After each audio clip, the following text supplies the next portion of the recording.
Hey, welcome into another Tony Talks Trash About Music. Tonight we are going to tackle, and we've had to do this a second time because we had problems with the first time here, of Stevlin Hardaway Morris Judkins, born May 13th, 1940, known professionally as Stevie Wonder.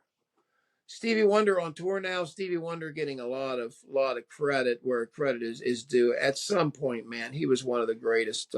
His use of synthesizers pioneering, his use of self-recording pioneering. He came up with so many great songs and even classics. One of the few modern people that came up with some, like My Sharia Moore and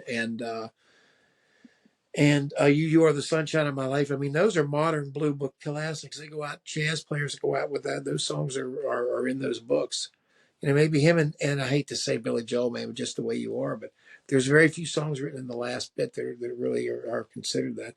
But anyway, started off a certain way. A little kid started off with this market as little Stevie Wonder, and didn't really know what to do with him. Plugged him in a lot of different situations. Then he came to a point where there was kind of where they took away the little part, and they let him move forward, and he got signed there early, a tribute to, did some albums, tribute to a Little Ray, Jazz Soul, Little Stevie, and then you moved on down, and then finally they dropped it down, and then he had a hit with Uptight, but and then in 68, 69, things started to turn, and that's where things really kind of caught fire.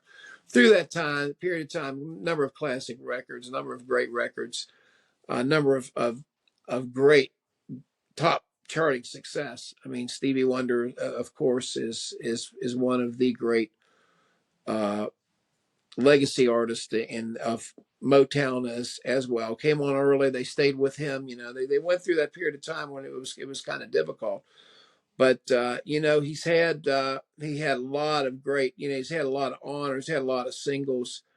A lot of great, a lot of great success. But there's a lot of records that he has, and so we have ranked them, and I've actually ranked them down to number. And what I did was I tried to take out some of the live stuff. Normally we leave the live stuff out. If it doesn't quite match up, at least you guys can get some kind of a some kind of an idea here of what's going on. But we're going to go through this thing and go through some of the early stuff early that they kind of put him through before he was really fully developed. And and there was all kind of concept records and stuff too. He did. And let's start with one of those. This is one of those jazz, or not jazz, but one of these instrumental records that they put out, compilations. Stevie at the Beach. It's kind of a rare record to find here. You see it. It was an early one on Tamla Records here. You see the early Tamla deal here. But that was one from 1964, and really just a kind of a throwaway to celebrate this Stevie at the Beach. He was in a couple movies, and they highlighted him. They really didn't know what to do with him. You certainly wouldn't want to market him, to get too close to the beach. I think being able to, I didn't know if he could swim or such. I'm not trying to insult him, but I'm saying that's kind of an odd thing to put some kid, especially a kid that's been blind, was blind from birth and has had those problems here.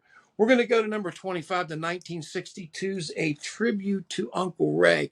The tribute to Uncle Ray really is a record release in 1962. Did not chart. It was released second. It was actually recorded when he was only 11 years old.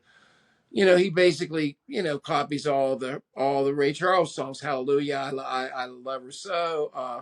Drown in My Own Tears, Come Back Baby, my baby's gone. Tries to do some stuff, but it's kind of a tribute. Doesn't get very much traction. Not a very good use of him, and that's why we have it there.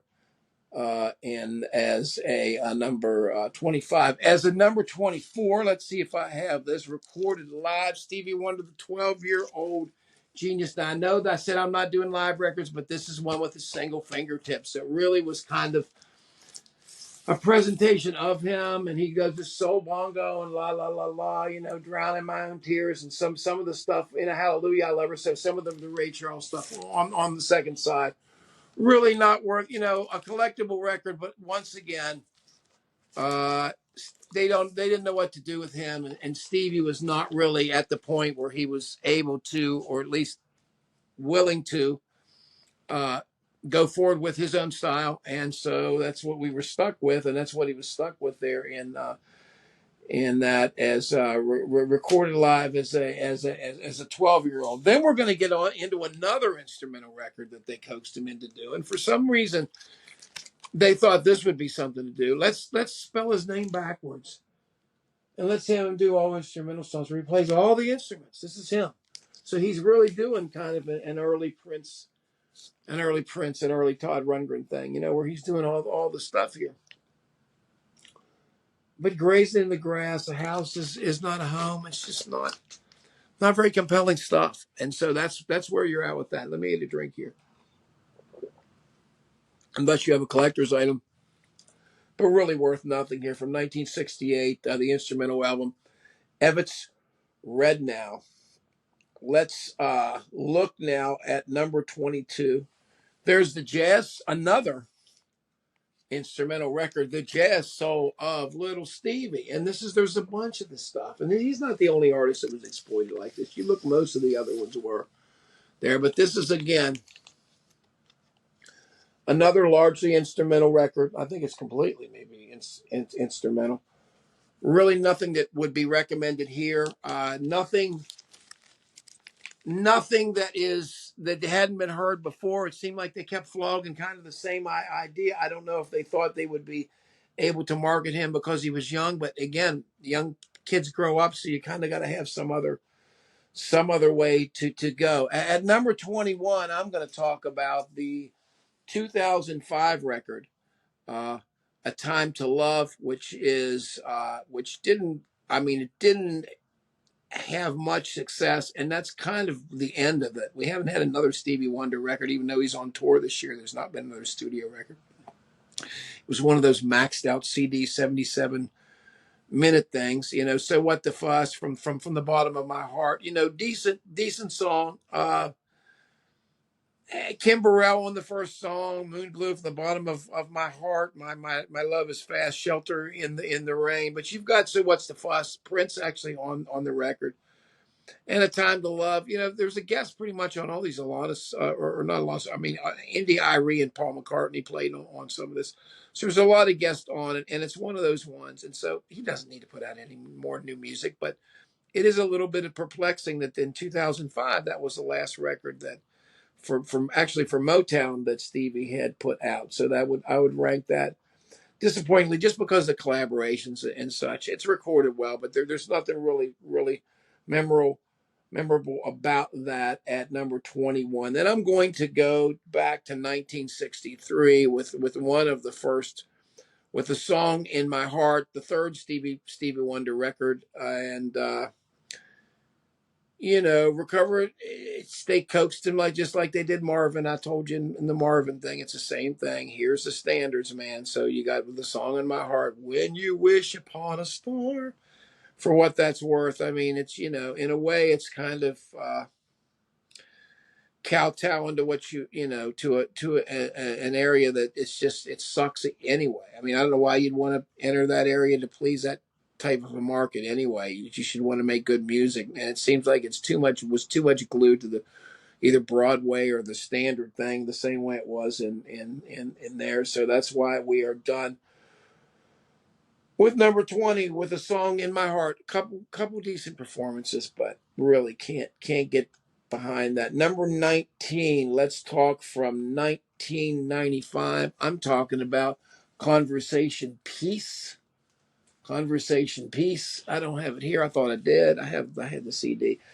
And that record, a little bit, I would say there's a pretty significant difference between that one, and that's kind of what was so upsetting about when a Time to Love came out 10 years later. There was really, in my opinion, a pretty big drop off in quality. This one's still, Rain Your Love Down.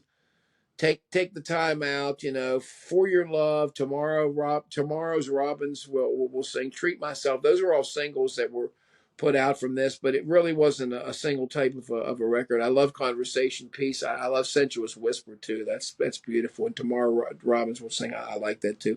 Anita Baker's on this. Some other people are. You got Wynton Marsalis, or not Wynton, Branford, but but it's not that bad. I mean, it's definitely a drop down from some of the stuff before. And again, it makes the mistake of trying to max out the CD format. Again, 73 minutes on that one, so I'm not that big of a fan of that. From number 18, let's go to 1984 and the Great Woman in Red soundtrack. Now, this is weird because I know there's a lot of collaboration here, and people think that, well, didn't you just say that you take it down for collaboration? Well, not so much. I think Weakness on here is really good, and I think of course It's You. I like that too.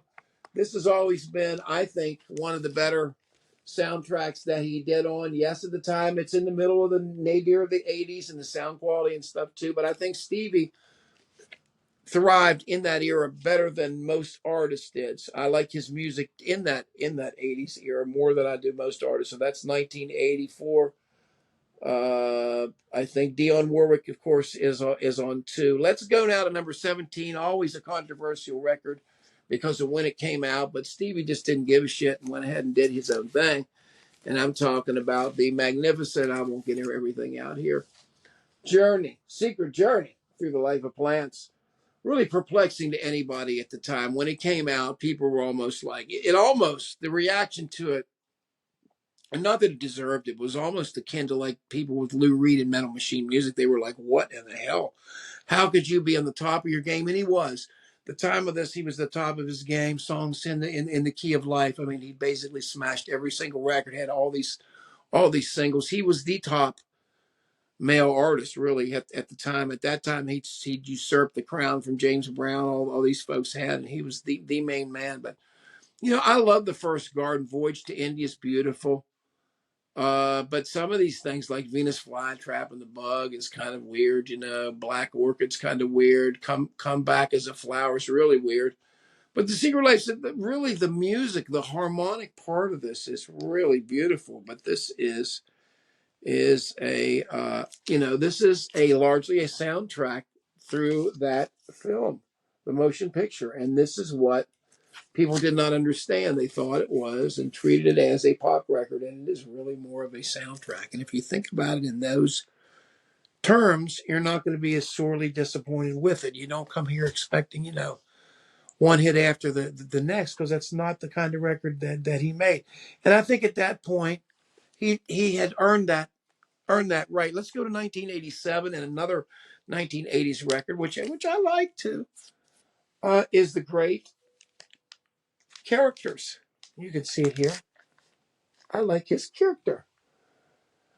Dark and lonely. Dark and lovely. I'm sorry, dark and lovely. With each beat of my heart, get it. The duet with Michael Jackson. It's a little bit disappointing, but Free is beautiful. Crying through the night is beautiful. Always been, I thought, and at that point, for some reason, it didn't connect as much. I don't think with the. I mean, it was a number 17 record here in the States, but it was certainly could have been better. The CD was expanded, but Skeletons was that. You Will Know and Get It, of course. My Eyes Don't Dry. Those were all, but there was like 6 singles from this record, and it was one of those here where they really tried to play it out. But it is, I think, probably the last best good Stevie Wonder record, and that's from 1987, and that is Characters. For number 15, I'm going to go again to one of those classics that we talked about before. I'm talking about My Cherie Amour. This record was released in 1967. Of course, you had this, At Last, Shadow of Your Smile. Again, though, they're doing some of this. Yester Me, Yester You, Yesterday. That was a pretty memorable single. That was good. This is a time when Stevie's trying to make his move towards the heavy records here. And you can see the back part of this. I'm not going to slide it out too far, but that's how it works. They're trying to market him differently. He's starting to be, more of his sunglasses on, a little bit more of a mustache, a little bit more of a terse look on his face. Stuff's starting to get serious. When we get to 1966, it was serious a little bit before that too, and this is Down to Earth, and this is the one immediately prior to that. You're talking about A Place in the Sun, Mr. Tambourine Man. changes. These are ones when it's 16 tons. He's doing covers here. So this is kind of the end of the confusion period.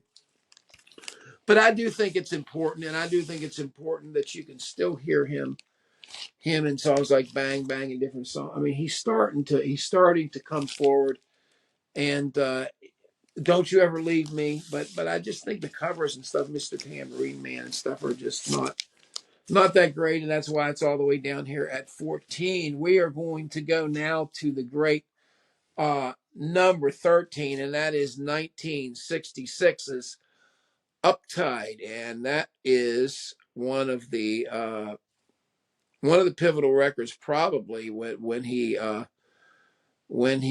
started. Let's take a look here at this, and let me get this here. There it is, number 33. But it's some of the biggest pop, success that he had at that point. That was a huge hit. Pretty Little Angel, but Uptight, believe it or not, was the third single, the third try. It's weird. And then they did, of course, the cover of Dylan Blowing in the Wind. They always had to do that stuff, and this is the stuff that they did. But these were the singles, and this is why he was kind of held down. But Teach Me Tonight's beautiful. Uptight is just a great single. Ain't That Asking for Trouble isn't bad either. I just think the stuff on here is good. Is good. It is certainly, though, weighed down some by the persistence of, well, let's do some of this MMOR stuff, and they were still trying to push the end of that. Still sadly by 1966, but that soon was going to change. In 19, let's see where this is here. We have this one here. I don't see it here. I thought I had it here. I don't see it anymore. Well, anyway, I had Jungle Theater Fever. 1991. And I forgot. I think I put it back under J. But anyway, fantastic single. Really an important soundtrack to the summertime. It had been, it's largely a Stevie Wonder record. There is a Gotta Have You really was a large one, 51 minutes long. 1991, Fun Day, of course. This is Fun Day. Beautiful song, 1991, and these three words too. I mean, the singles on this are really, really great, and that's what really sets this apart. I mean, you when you set this as a Stevie Wonder song, those are some great songs. I mean, Jungle Fever, I Go Sailing, Gotta Have You is really good too. Each Other's Throat, these three words, Fun Day, those are all really, really strong songs. So I think it's great. I think it's a really good record, 1991, and that's why I have it as number 12. Let's go to number 11 here, and number 11 is going to show me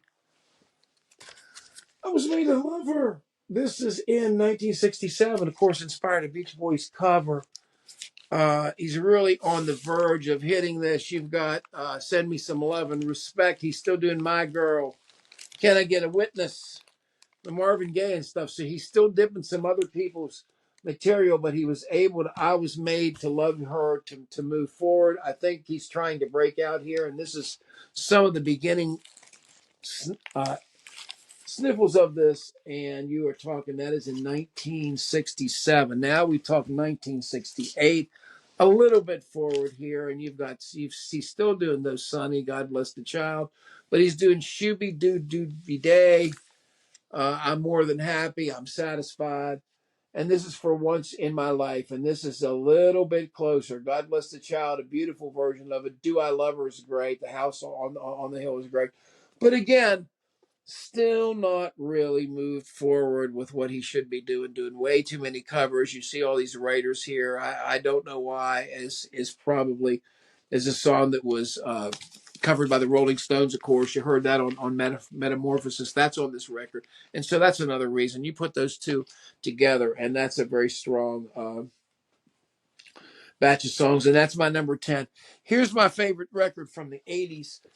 Well, maybe not completely favorite record. It's one of my favorite records for the 80s, and that's In Square Circle, Stevie Wonder. It's got Part-Time Lover, I Love You Too Much. It's got Whereabouts, Stranger on the Shore of Love, Land of La La, Overjoyed is one of my favorites. This is a great modern record. The songs here are great. And I wish these kind of records, when I hear that, okay, well, maybe Stevie would can contemplate making an evil record. That's what you're hoping. You're hoping you get another Overjoyed where he's got the leaf sounds. He's doing, it's gorgeous. That was number 9. Number 8 is going to be, we're in transition, buddy, Where I'm Coming From. And here we go. If you really love me. Sunshine in their eyes, I want to talk to you. Look around, do yourself a favor. Think of me as your soldier. Something out of the blue. But if you really love me is the big one. And this is where I'm coming from. And of course, it's got the perforated front. I put the record there in the middle. It's not supposed to go like that. I'm sorry, guys. Here it is. There's the way it looks. But the record's in between there because it fits there. Anyway, I like it. That is my number 8. And so we are talking about number 7. We're getting really, really close. And at number 7, we're going to go to the last couple that I do not have on vinyl at this time. I do have these on CD, but I'm talking about the wonderful 1970 record where he's really just on the, and I keep talking about being on the edge of this, but it's a gradual thing. You can hear it a little piece at a time. And of course, it certainly comes strong in a 1970 signed, sealed, delivered record. 35-minute long record here. Never Had a Dream Come True. Heaven Help Us All. And this version of the Beatles, We Can Work It Out. But signed, sealed, delivered. I'm Yours is superb. He's starting to really work it out here. And the song Sugar was a decent song. But again, we got to have a song. You've got him still in the edge. They're still holding him back. You can tell that the stuff is there. And when you hear that kind of a quality, it's very surprisingly, but it's very surprising. But that's on my number 7, 1970, signed, sealed, and delivered. Great record, recommended to anybody. Number 6, 1980s, Hotter Than July. I've always been partial to this record. My CD, I remember when this record came out. This is one of the ones that you just wore out. This is number 3 U.S. record. I heard it. No, you heard it pretty much all winter time. It was released. I remember when in 1980 when I was going to school, and you've got Master Blaster, of course. Everybody knows that. Happy birthday. Ain't gonna stand for it. Just really great. Let's get serious, and he's got the just beautiful stuff. It's just a beautiful. He was at the top of his game. Did I hear you say you love me? All I Do is gorgeous. Rocket Love. Master Blaster course is about Happy Birthday. Happy Birthday is just key. Fantastic. That is my number 6. Number 5, let's go to 1972. Another one that I do have on vinyl, Music of My Mind. And this is further moving along the way. You've got I Love Having You Around, Superwoman. I Love Everything About You, Sweet Little Girl. Girl Blue, Keep on Running, Evil. Well, let me tell you something about this, man. Music of My Mind. There's a reason it's called that. Look at those glasses. Because this is produced by Stevie Wonder, folks. And this is 1972. And he's got every song written on this. And it's beautiful. These are not as well-known songs. I would advise anybody to get this. This is probably, in my opinion, the most underrated record in the entire catalog. 1972's Music of My Mind. That is the beginning of when it happened, because later on that year, we would end up with the second record from 1972, the absolute stunning Talking Book with You Are the Sunshine of My Life. You've Got It Bad, Girl. Blame It on the Sun. Big Brother. I Believe. And the classic Superstition, man. So, I mean, what do you want from this record? This record is You and I, We Can Conquer the World. Just positivity all around. Fantastic record. Fantastic Tamla record. 1972, number 4. What do I say? 5 stars. Everybody should have this. I don't care what kind of music that you're into, friends. You should have a copy of this record. If you're into rock, you should know that Superstition rocks like hell. You see that band he had with Ollie Brown and those people later. This is the time he went on tour with the Rolling Stones. I'm thinking off of this record. Stones 1972 tour. For number 3, let's bump up a couple of years here. And 1974 is astonishingly great, fulfilling this first finale. Smile, please. Heaven is set 10 zillion light years away. Boogie on, reggae woman, creep, and you haven't done nothing.